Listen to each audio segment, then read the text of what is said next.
안녕하세요. 저는 53살에 딸 하나 있는 주부입니다. 살다 보니 이곳에 사연을 신청하게 될 거라곤 전혀 생각하지 못했는데 며칠 전에 시아버지께서 남편에게 전화를 걸었어요. 옆에서 통화하는 내용을 들었는데 저도 모르게 화가 치밀어 올라 남편의 핸드폰을 빼서 전원을 꺼버렸습니다. 이제 와서 용서를 구한다는 게 정말 어이가 없더라고요. 남편도 1년 만에 연락이 온 터라 많이 당황해서 손을 떨고 있더라고요. 아마 1년 전의 기억이 또다시 떠올라 순간적으로 스트레스를 많이 받은 것 같아요. 또다시 연락이 온다면 제가 큰소리 칠 생각이지만 남편도 업무를 봐야 해서 다시 핸드폰을 켜니 더 이상 연락이 오지는 않네요. 저희가 시댁과 인연을 끄는 건 정말 잘한 선택이라 생각해요. 그만큼 시부모의 행동은 경악할 정도로 악했습니다. 해외에서도 느껴본 적 없는 차별을 시부모님께 받고 있었는데 남편과 결혼 생활하는 동안 차별은 더욱더 심해졌어요. 세월이 흐르면 연세가 들어 기력도 딸리게 되니 성질도 자연스럽게 누그러지실 거라고 주변 분들이 힘들어하는 저에게 위로도 많이 해주셨는데 예상했던 거와 다르게 날이 가면 갈수록 시부모님의 악의적인 행동은 감당하기 힘들 만큼 심해졌습니다. 형님네가 워낙 잘 살았고 집안에 재산도 많아 그동안 시부모님께서 혜택을 많이 보셨어요. 하지만 저희 집안은 잘 사는 형편도 아니었고 딱히 내세울 것도 없는 지극히 평범한 집안이라 저는 형님과 다르게 몸으로 때워야만 했습니다. 처음 남편과 결혼했을 때는 형님이 정말 잘 챙겨주셨어요. 그래서 시부모님께서 저를 함부로 대하지 못하셨죠. 형님이 차별 같은 건 좋지 않다며 특정한 모임 있을 때 항상 형님은 저를 옆에 끼고 다니셨습니다. 그만큼 관계가 좋았는데 아이들이 점점 커가면서 눈에 들어오는 약간의 격차가 형님을 스트레스 받게 했는지 어느 순간부터 저와 거리를 두기 시작하셨고 시부모님의 차별에 덩달아 호응을 해주셨어요. 결국 형님이 저와 남편을 무시하니 아주버님과 시조카까지 저희 집안을 대놓고 무시하기 시작했죠. 그래도 과거에 너무 잘 챙겨주신 형님의 모습이 떠올라 제가 잘하면 어느 정도 마음이 풀어지실 거라 생각했었어요. 하지만 형님의 딸과 제 딸이 성적 차이가 고등학교에 들어선 순간 좁혀질 수 없을 만큼 엄청난 격차를 가져오게 되었죠. 형님이 괴로워하시니 그걸 지켜보신 시부모님께서 한 가지 제안을 하셨습니다. 세연이랑 지아, 이리 좀 와봐라. 너희들 요즘 대학 가려고 열심히 공부하고 있다며? 너희 둘 다 목표가 서울대라고 하던데 둘 다 워낙 잘하고 있으니까 걱정은 없다만 그래도 조건을 걸면 공부하는데 조금이라도 힘이 나지 않겠니? 둘 다 합격하면 보상은 똑같겠지만 만약 둘 중 한 사람만 합격이 된다면 보상은 한 명에게 가겠지? 서울대 합격하는 즉시 입학 선물로 1억짜리 수입차 바로 한 대 뽑아주마. 그러니 얼마 남지 않은 시간 열심히 공부해서 꼭 서울대 합격할 수 있길 바란다. 시부의 한마디에 형님 딸 세연이와 제 딸 지아는 눈이 번쩍였고 그때부터 둘의 경쟁은 날이 가면 갈수록 심해지게 되었어요.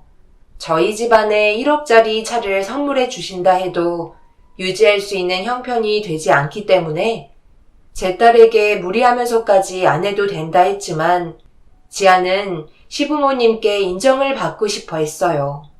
대체적으로 형님 딸만 이뻐하고 제 딸은 거진 매일 찬밥이었죠. 지아는 1억짜리 차보다 할머니 할아버지의 사랑이 목말랐는지 평소보다 공부에 더 매진했어요. 그런 모습을 지켜보고 있던 형님이 계속 신경이 쓰였는지 저에게 전화를 하셨어요. 그리고 바로 본론으로 들어가셨고 기분이 점점 상하기 시작했습니다. 동서, 지아 요즘 너무 열심히 공부하는 거 아니야? 꼭 그렇게까지 해야 되겠어? 어차피 세연이는 아버님께서 선물 주지 않아도 내가 입학 선물로 차 한 대 뽑아주려고 했거든. 나는 그런 게 중요한 게 아니라 다른 이유 때문에 전화한 거야. 지아는 안 봐도 서울대 합격하겠지만 세연이는 부족한 부분들이 좀 있으니까 지아가 옆에서 봐줬으면 하는데 괜찮지? 1대1 가해로 남은 기간 동안 보충 좀 해주면 좋을 것 같은데 당연히 그에 따른 보수는 두둑히 챙겨줄게. 섭섭지 않게 줄 테니까 이번 주부터 우리 집에서 먹고 자면서 세연이 공부 좀 봐주면 좋겠어. 지아한테 용돈도 따로 넣어줄 테니까 걱정하지 마. 이 정도 조건이면 나쁘지 않잖아. 내가 동서 입장이면 바로 물었을걸?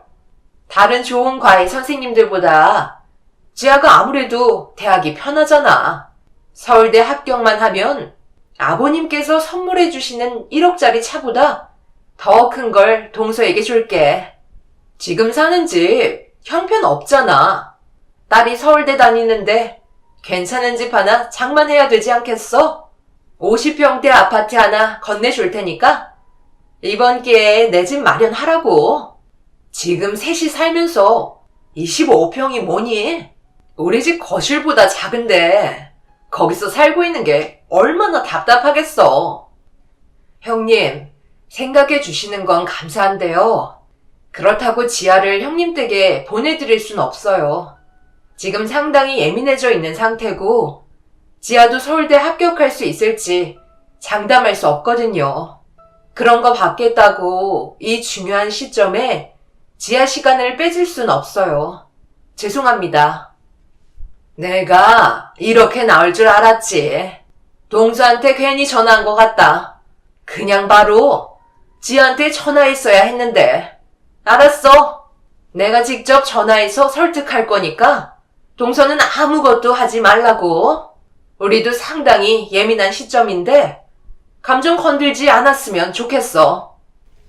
형님이 원하는 대답을 듣지 못하자 저와의 통화를 끝내고 바로 제 딸에게 전화를 걸었어요. 독서실에서 열심히 공부하고 있던 딸은 형님의 전화를 받은 것 같았어요. 괜히 상처라도 받을까봐 걱정하고 있는데 한참 뒤에 지아한테 전화가 왔어요.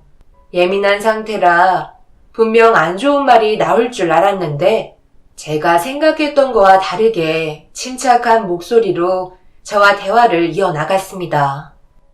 왜 이렇게 전화가 안 되는 거야? 연락 하도 안 돼서 엄마가 얼마나 불안했는지 알아? 아무 일도 없는 거지? 네, 아무 일도 없어요. 큰엄마한테 전화 왔었는데요. 엄마랑 먼저 통화하셨죠? 저한테 세연이 과외 부탁하시더라고요. 그래서 뭐라고 그랬어? 안 한다고 했지? 지금 너도 할 게 얼마나 많은데 그런 걸 부탁하고 그래? 신경 쓰지 말고 지금 하는 공부에만 집중하면 될 것 같아. 그리고 엄마는 당분간 지아가 큰엄마 전화 받지 않았으면 좋겠어. 하루 동안 해야 될 게 얼마나 많니? 큰엄마한테 과외한다고 얘기했어요. 저 혼자 잘 되는 것보다 세연이도 서울대 가면 그게 더 좋은 거잖아요. 뭐라고? 세연이 과외를 봐주겠다는 말이야? 너도 지금 공부할 시간이 모자란 상태인데 꼭 그렇게 해야 되겠어? 이것저것 많이 준다잖아요. 그래서 과외 봐주겠다고 말했어요. 그리고 세연이가 서울대 합격하면 우리 집도 큰 데로 이사 갈 수 있잖아요. 각서까지 작성해 준다고 하셨어요. 가족인데 이런 거 가지고 거짓말 하겠어요? 저희도 이번 기회에 큰엄마한테 도움 받으면 좋은 거죠. 앞으로 6개월 정도 남았는데 그때까지 세연이 집에서 함께 지내기로 했어요. 엄마 아빠랑 상의도 안 해보고 혼자서 무턱대고 결정하면 어떡해. 일단 집으로 들어와서 얘기하도록 하자. 제 딸은 저와 상의 한마디 없이 갑자기 형님 댁에 들어가 과외를 하겠다고 돌발 행동을 하는 바람에 많이 당황스러웠죠. 그래서 온 가족이 저녁에 함께 모여 다시 진지하게 대화를 이어나갔습니다. 저는 많은 것들을 걱정하고 있었어요. 형님 댁에 들어갔다가 괜히 컨디션만 무너지고 제 눈으로 어떤 상황인지 확인을 할 수 없기 때문에 형님이 제 딸에게 싫은 소리를 하실까봐 그런 것들이 싫었습니다. 그리고 그만한 돈을 쥐어준다는 건 전부 이유가 있는 거라 생각했었어요. 형님 성격이면 무조건 제 딸에게 상처를 줄 게 뻔했어요.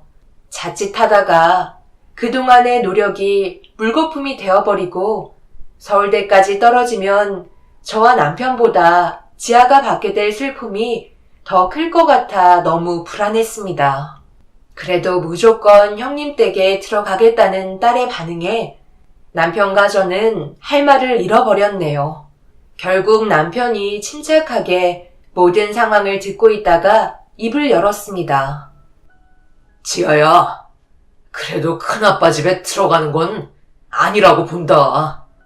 우리 집안과 사이도 안 좋은 상황이고 서로 예민한 시기인데 괜히 건드렸다가 더 큰 문제가 생길 수도 있으니까 그냥 엮이지 말고 조용하게 지내면 좋을 것 같다. 가정이 화목한 게 중요한 거야. 괜히 나섰다가 도와준 것만도 못한 결과를 가져오면 그 화살은 전부 지아 너한테 꽂히게 될 거다. 엄마랑 아빠는 그런 상황이 올까봐 미리 막으려는 거야. 그러니까 세연이 과외는 없던 걸로 하자. 아빠 말 무슨 뜻인지 알겠지? 남편이 겨우 설득한 끝에 상황은 종료가 되었고 과외는 없던 일로 결정을 지었습니다. 그리고 그날 바로 남편은 아주버님께 저희가 결정한 부분에 대해 설명하기 시작했어요. 아주버님과 남편도 사이가 좋은 편은 아니기 때문에 전화 통화하면서 점점 언성이 높아지길래 걱정이 되기 시작했는데 불안했던 마음은 언제나 적중하고 말았어요. 형님네가 저희 집에 찾아왔고 자기 딸 과외 안 시켜준다며 난리를 치기 시작하셨어요. 이렇게까지 상황을 안 좋게 만들어야 하는지 이해를 할 수가 없었습니다. 형, 이게 지금 뭐 하는 짓이야? 내가 좋게 얘기했었잖아. 원하는 대로 우리가 움직이지 않으면 꼭 이렇게 나와야 하는 거야? 공부 좀 같이 하자는 게 그렇게 싫었어? 너는 항상 그게 문제야. 우리가 뒤에서 많은 것들을 지원해 주겠다는데도 우리가 잘 되는 거 보고 싶지 않아서 반대하는 거 아니야? 그렇지 않고서야 가족끼리 이런 식으로 행동해야 됐어? 가족? 우리가 언제부터 가족이었는데? 내가 지아 엄마랑 결혼하고 나서 차별은 밥 먹듯이 했었으면서 어디서 지금 가족이라는 단어를 뱉는 거야? 나는 예전부터 형한테 마음 접고 살았어. 필요할 때는 모기처럼 전부 다 빨아봤잖아. 그리고 껍데기만 남으면 바로 내치면서 이번에도 우리가 속을 것 같아? 분명 이용만 하고 버릴 거잖아. 너희들이 능력이 없어서 결국 그렇게 된걸? 왜 우리 탓을 하는 거야? 그리고 지아가 결정한 문제는 왜 번복하는 건데? 과외해주겠다고 얘기한 걸 이런 식으로 우리 계획을 무너뜨리면 마음이 편한가 봐. 네가 이런 식으로 나오니까 집안이 불행해지는 거야. 어떻게 된 게? 이 집안은 지아 빼고 둘 다 비정상적이야. 인생 좀 편하게 걸을 수 있게 해주겠다는데 그렇게 삐딱선을 타야 마음이 후련해? 동서, 지아는 생각이 없니? 그냥 무조건 세연이 과외 봐주겠다고 결정한 것 같아. 이런 식으로 나오니까 벌써부터 자기 감정 숨기고 공부에만 매진하고 있잖아.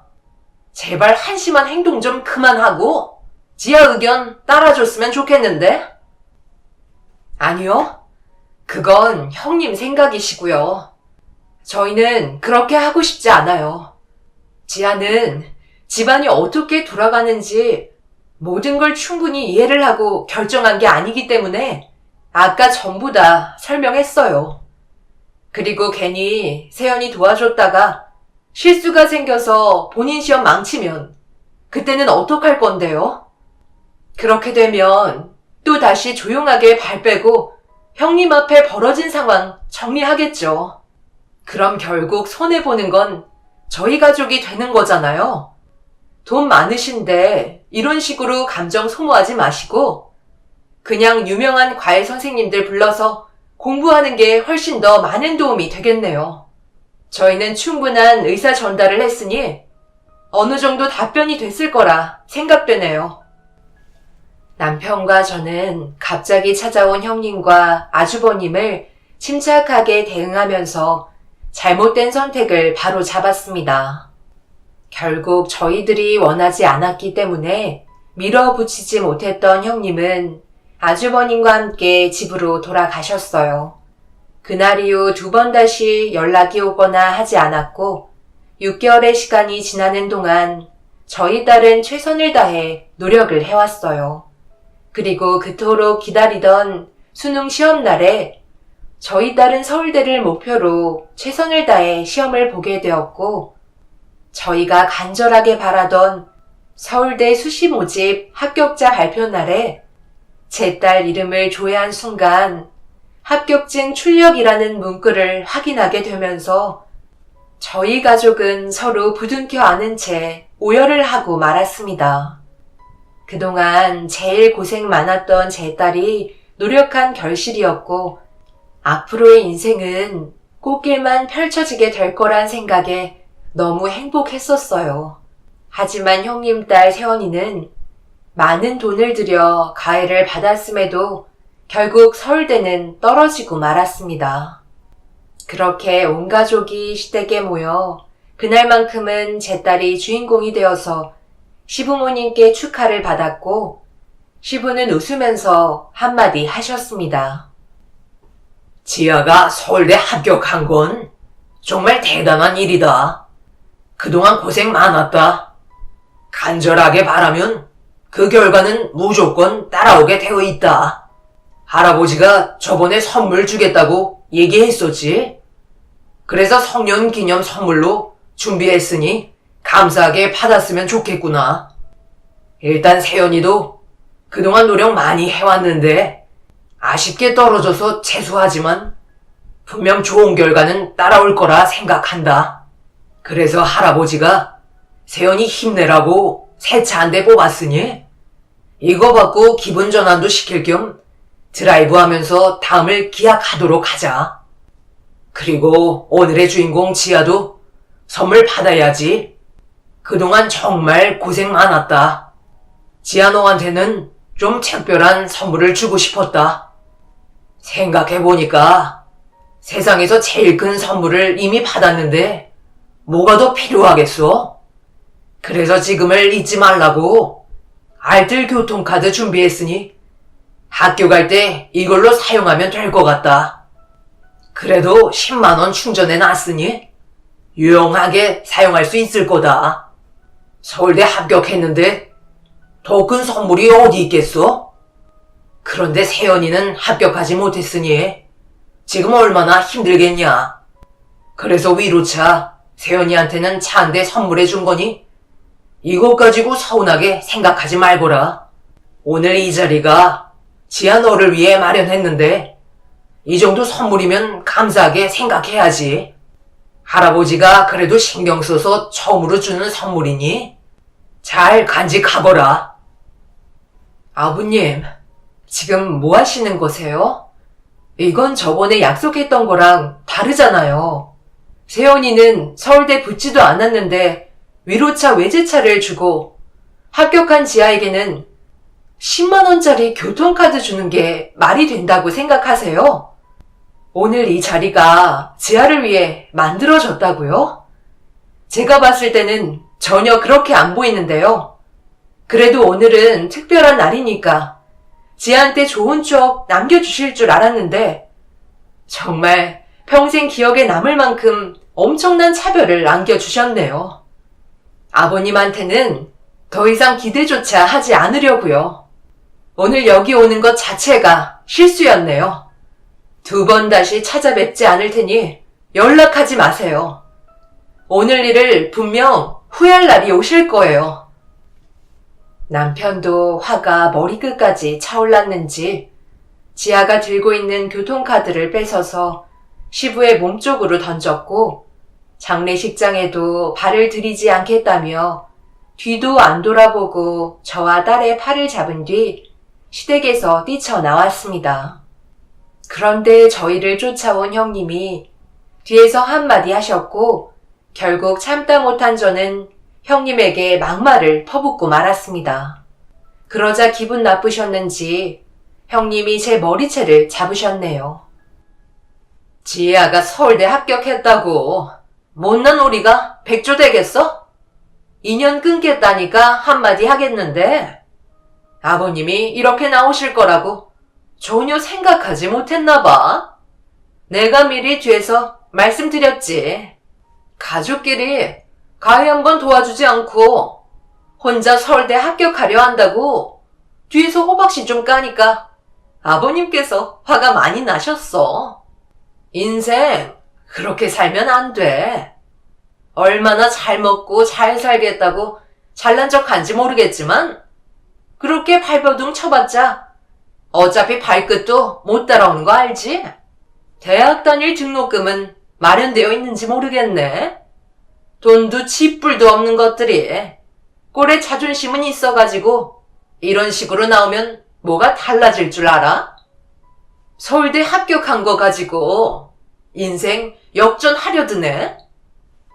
형님은 정말 밑바닥의 끝을 보여주셔서 저희 가족에 많은 도움이 되는 것 같아요. 절대 형님처럼 쓰레기 인생을 살지 말아야겠어요. 결국 형님은 저한테 진 거나 다름없었고 분에 못 이겨 제 머리채를 잡고 흔드셨습니다. 저도 그동안 쌓였던 분노가 머리끝까지 차올라 형님의 머리채를 잡고 저희는 서로 뒤엉켜 난리가 나고 말았네요. 그날 저는 그래도 그동안 지아가 정말 고생 많이 했다는 걸 알아주실 줄 알았는데 그날도 차별하시는 시부모님의 행동과 형님의 이간질에 너무 화가 치밀어 올라 결국 제가 가지고 있던 불만이 터지고 말았습니다. 아주버님과 남편이 저희 둘을 겨우 분리시켜 놓게 되면서 상황이 진정되었지만 이미 이성을 잃어버린 저는 제 눈에 아무것도 보이지 않았어요. 지아가 형님 딸과 비교당했던 상황이 너무 가슴이 아파 용서해주고 싶지 않았습니다. 그렇게 한참 동안 형님과 시부에게 쌓였던 불만을 털어놓은 뒤 겨우 집으로 돌아올 수 있었네요. 너무 분하고 서러워서 집에 와서도 한참 동안 눈물을 흘리고 있었어요. 그리고 그날 이후 2번 다시 시댁에 발을 들이지 않았고 연락조차 하지 않았습니다. 형님과 시부모님 또한 나름 기분 상하셨는지 더 이상 연락이 오지 않았어요. 차라리 이렇게 사는 게 저희 가족에게 잘된 일이라 생각했었어요. 남편도 질려버린 식구들과 더 이상 엮이고 싶지 않았는지 다른 지역으로 이사를 했고 연락할 수 있는 수단들은 전부 지워버렸습니다. 저희 가족만 신경 쓸 수 있게 되니 오히려 좋은 점이 더 많았어요. 서로를 위해주고 더욱더 끈끈해질 수 있는 계기가 되었죠.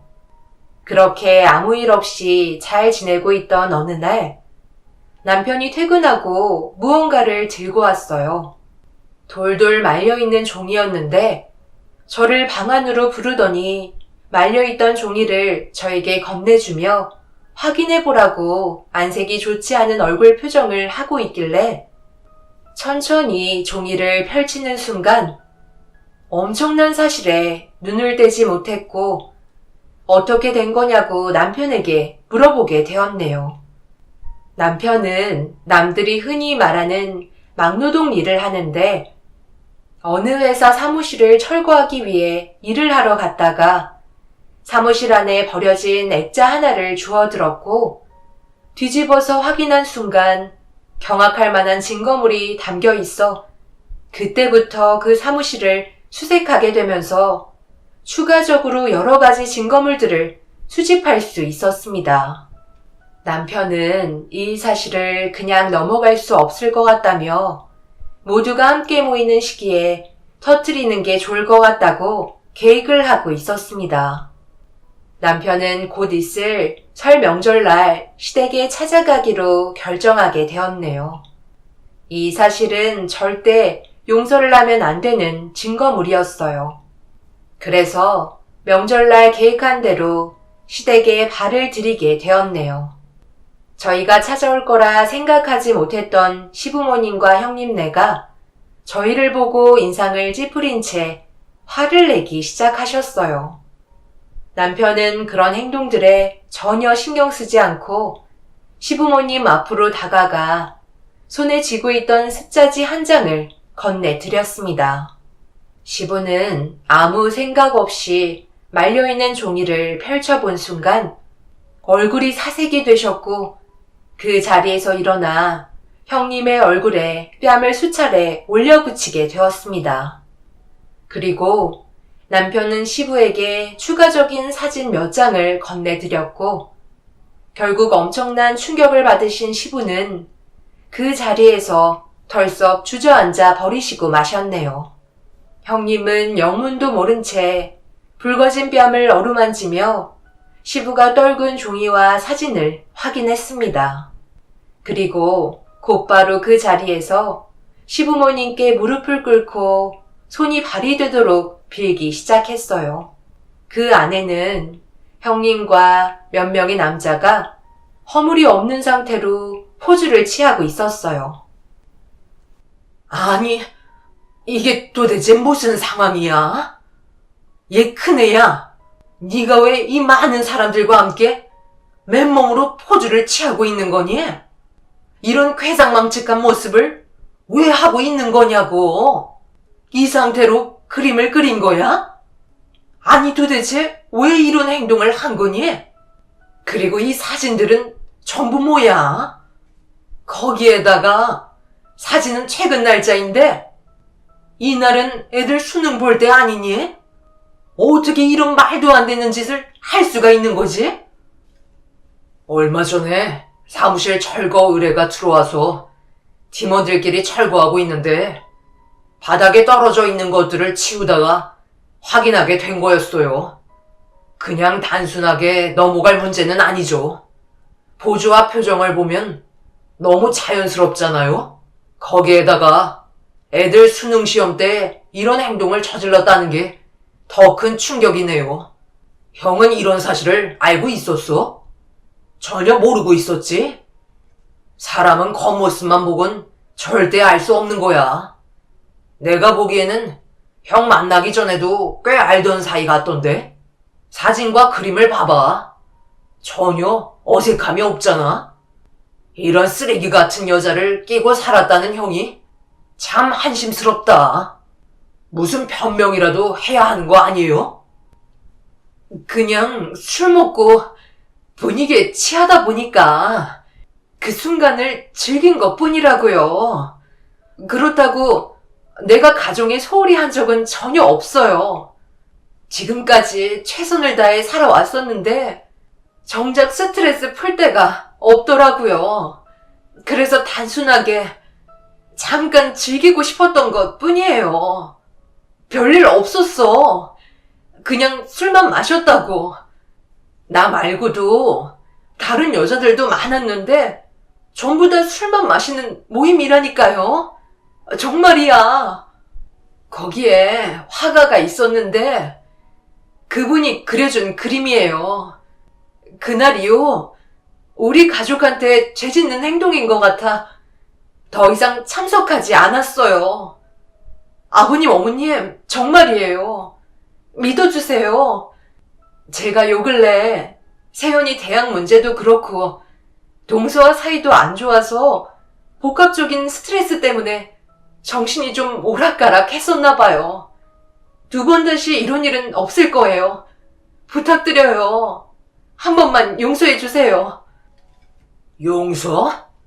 지금 당신 입에서 용서라는 말이 나와? 입장을 바꿔서 생각해봐. 내가 스트레스 받는다고 다른 여자들이랑 허물없이 맨몸으로 놀아도 용서해 줄 수 있다고 생각해? 그동안 내가 당신을 얼마나 신뢰하고 살았는지 잘 알고 있었으면서 이런 일을 저질러? 장인 장모님도 이 사실을 아시려나 모르겠네. 최근에 장인어른 혈압으로 쓰러지셨는데 이 사진들과 그림을 보시면 어떻게 되실지 안 봐도 뻔하겠어. 그냥 조용히 이혼하고 두 번 다시 내 앞에 나타나지 마. 알겠어? 당신이랑은 끝이야. 뭐 하고 있어? 내 아들 말이 안 들려? 당장 나가라니까. 두 번 다시 우리 앞에 나타나지 말거라. 빨리 나가. 아버님, 그런데 왜 이렇게 식은땀을 흘리세요? 뭔가 상당히 불안한 모습을 하고 계시잖아요. 무슨 할 말씀이라도 있으세요? 무슨 할 말? 그네한테 받은 배신감이 너무 커서 지금 손발이 다 떨려서 그런 거다. 어떻게 사람의 탈을 쓰고 저런 행동을 할 수가 있는 거야? 두 번 다시 우리 앞에 나타나지 말거라. 그네 너는 절대 용서받지 못할 행동을 저질렀다고? 아버님, 형님이 절대 용서받지 못할 정도로 큰 잘못을 했다면 아버님께서는 잘못하신 건 없으시고요. 제가 아직 안 보여드린 게 하나 있는데 이것 좀 보시겠어요? 어쩜 아버님도 똑같으세요? 두 분이 같은 회원이라도 되시는 거예요? 이것 보세요. 아버님도 비슷한 연배대 분들과 함께 스트레스 받으셔서 분위기를 즐기시고 계셨나 봐요. 이런 사실이 밝혀지실까봐 엄청 불안해 하셨나 보다. 식은땀이 비 오듯이 흘러내리시네요. 어머님, 이 문제 그냥 넘어가실 수 있으시겠어요? 시모는 제가 들고 있던 그림 한 장을 보시더니 경악을 하셨어요. 그 안에는 여러 명의 여자와 시부가 시루라기 하나 없는 상태로 그림에 담겨 있었습니다.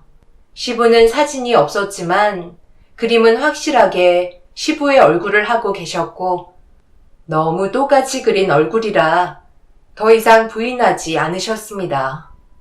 시모는 시부의 머리채를 잡으신 채 난리를 치기 시작하셨어요. 결국 이성을 잃어버리신 시모는 온 집을 뒤엎었고 시부는 손이 발이 되도록 용서를 구하게 되셨네요. 모두의 충격을 안겨줄 만한 엄청난 사실이 드러난 상태에서 집안은 풍비박산이 나고 말았습니다. 형님과 시부는 어느 모임의 회원이셨는데 나이대가 서로 달라 마주칠 일은 없었지만 그곳을 자주 이용하셨던 것 같아 보였어요. 그런데 더 이상 운영을 하지 않았는지 사무실이 철거가 되면서 미처 처리하지 못한 흔적들을 남편이 발견하게 된 거였죠. 그날 이후 형님과 아주버님은 이혼을 하게 되셨고 시부모님 또한 더 이상 함께 살아갈 수 없다며 졸혼을 결정하셨습니다. 정상적인 삶을 사는 사람들은 저희 가족밖에 없었어요. 돈이 많고 삶에 여유가 있으니 그런 쓸데없는 곳에서 시간을 보내시는 것 같아 보였어요. 그런 충격적인 사건이 마무리가 된 이후 아주버님과 시모는 함께 지내게 되셨는데 시부가 가족들 없이 혼자 많이 적적하시고 힘드셨는지 얼마 전에 남편에게 전화가 걸려왔네요. 받지 않았지만 불안해지기 시작했어요. 그래서 다시 한번 전화번호를 바꾸는 게 좋을 것 같다고 대화를 나눈 상태입니다. 저희를 막대하실 때는 언제고, 이제 와서 손을 벌리시려는 모습이 정말 이해할 수 없었어요. 형님은 집에서도 내쫓겼다는 소식을 듣게 되었습니다. 집안의 수치라며 받아주지 않으신 것 같아요. 결국 세연이 얼굴도 못 보고 혼자서 자신의 잘못을 감당하며 살아가게 되셨습니다. 시부와 형님은 남은 인생 당신의 잘못이 무엇인지 확실하게 깨닫고 뉘우치며 살아가시겠죠. 그리고 두 번 다시 얼굴 볼 일 없길 바랄 뿐입니다. 제 사연 들어주신 분들, 오늘 하루도 힘내시고 가족분들과 행복한 시간 많이 보내시길 바랍니다. 감사합니다.